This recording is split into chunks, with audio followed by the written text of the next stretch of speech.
Gürcüstan səfərimizin ikinci günündə yolsuzluq şəraitində olan test drive idi və yolsuzluq şəraitində off-road keçirildi. İnandırım sizə ki, çox həyəcanlı anlar yaşandı. Bunu əyani sürətdə yaşamaq başqa bir həzdir.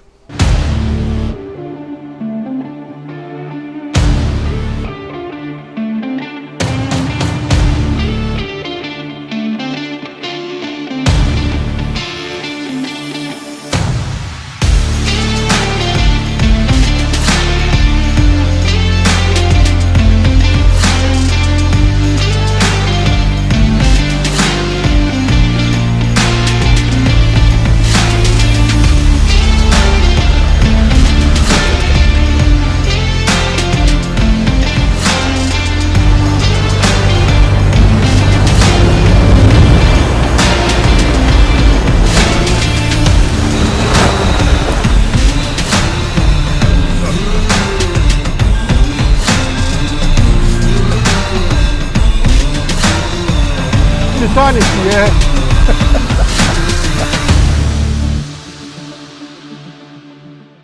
Elməhdi müəllim mənimlə razılaşar ki, çox çətin yollardan keçdik həqiqətən. Ona göre biz 4 çeken sistemi qoşmuşduq. Sürüşmeye karşı sistemi de qoşmuşduq. Yani o yollar için uygun sistem aktifləşdirilmişdi. Hal-hazırda yani Sözün adi düzü mən o sistemdə çaydan keçənə tərəddüd etdim bir ara.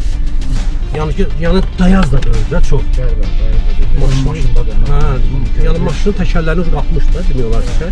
Mən sözün düzü biraz tərəddüd etdim. Dedim indi keçə bilməz bir amma Toyota'dır. Toyota suda qalmaz. O da yanlış. Sıra baxdı.